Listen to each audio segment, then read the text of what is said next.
गासै बर' रायजो राजा नोंथांमोनखौ आरोबाव फिन आंनि चेनेलाव बरायफिननानै लानाय जाबाय। आं दिनैहाय बिथां UTOनि आफादगिरि प्रेसिडेन्ट बिथां मार्कुस बसुमतारिया दिनै साननैसोनि सिगां बिथाङा मोनसे भिडिअ लाहैदोंमोन सिसुबारियावहाय।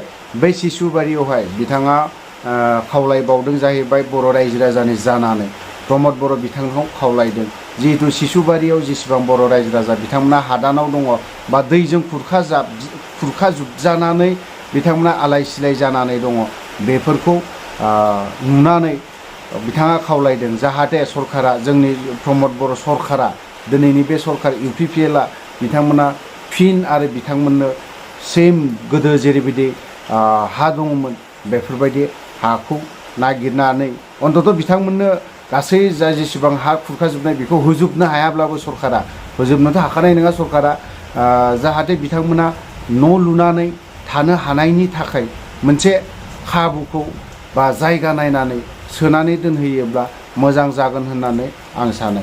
आरो बेजों लोगोसे बिथां UTOनि आफादगिरि मार्कुस बसुमतारिया बुंबावदों जे बिथाङा जायफ्रा हा खुरखाजुबजानानै थानाय बिथांमोनखौ खालि हायावहाय सोनानै दोनोब्ला, थाबैनो हायै सोनानै दोनोब्ला मोजां जागोन होननानै बिथाङाबो खावलायदों। थ' लोगोफोर, बिथाङा जाखिनि बाथ्रा बुंदों बेखौ नोंथांमोना अननानै दान्दिसे सम होनानैब्लाबो खोनासंलाङोब्ला मोजां जागोन होननानै आं सानो।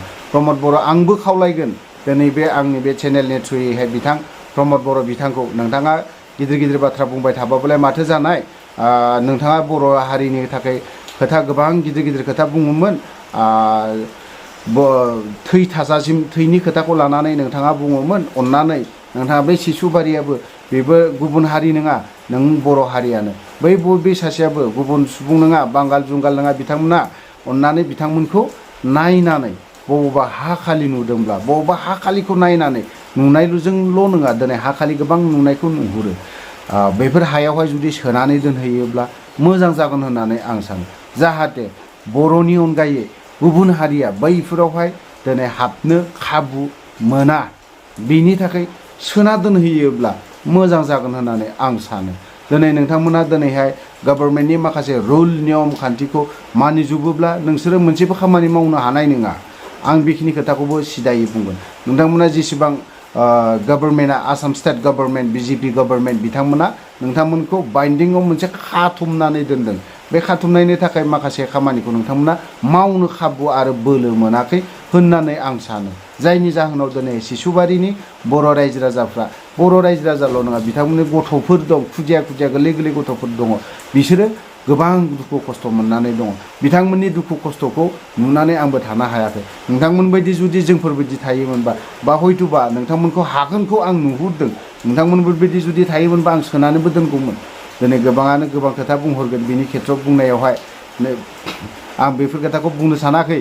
दिनै अननानै प्रमद बर' बिथाङा जुदि आरो रन्जित बसुमतारी, नोंथाङा जुदि नायोब्ला बर'नि प्रति जुदि नोंहा अननाय दङब्ला, बर' रायजो राजानि प्रति जुदि साननाय दङब्ला, नोंथाङा बै बे सिसुबारियाव जायफ्रा रिलिफ केम्पआव दङ, दिनै नोंथांमोना AC रुम, मोजां रुमाव थानो मोन्दों, नाथाय बैसोरनि खोथाखौ साननानै नाय, बिथांमोना माहाय थानानै दङ, तिरपालनि प्लास्टिकनि न'।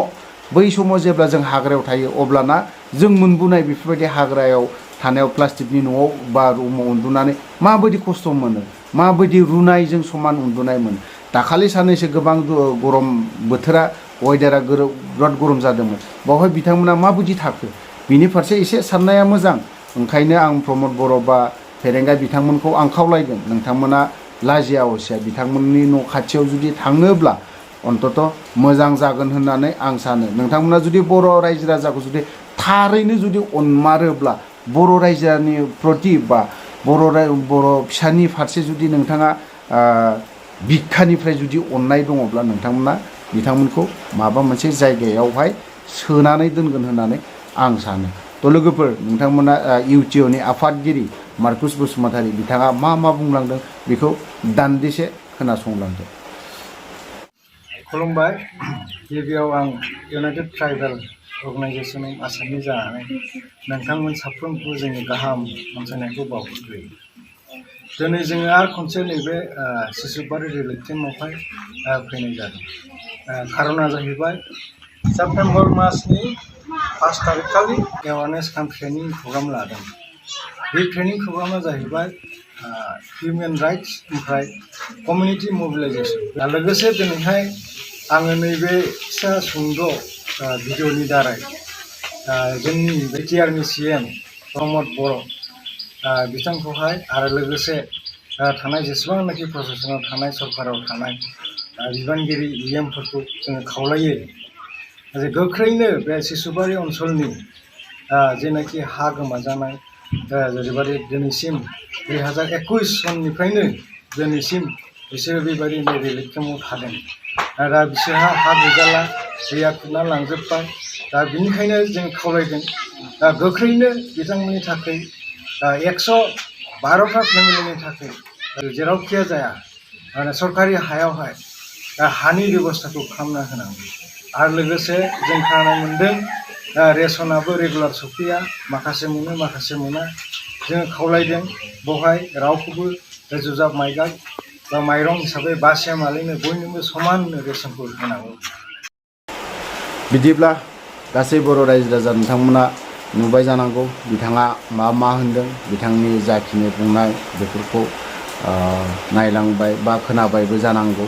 प्रमद बर' बा गुबुन गुबुन दैदेनगिरिफोर बिथांमोननावबो खावलायदों। थिग बेफोरबायदिनो सिसुबारिनि जेसेबां बर' रायजो राजाफोर दं बिथांमोना गोबां दुखु खस्थ' खालामनानै दङ। मेइनलि गिदिर मानसिफोर देरखानाय बेफोरनि खोथाखौथ' दे बारा सिन्था खालामालाफानो उन्दै गथ'फोर जायफ्रा गथ'फोर दिनै फरायफुनाय क्लास 9, 10 बिथांमोना फरायफुनाय गथ'फ्रा आरो गोरलैयै जोनोम जायफ्रा खुदिया गोरलैफोर दं बिसोरनिबो स्कुलाव हाबनायनि बा माबा मोनसे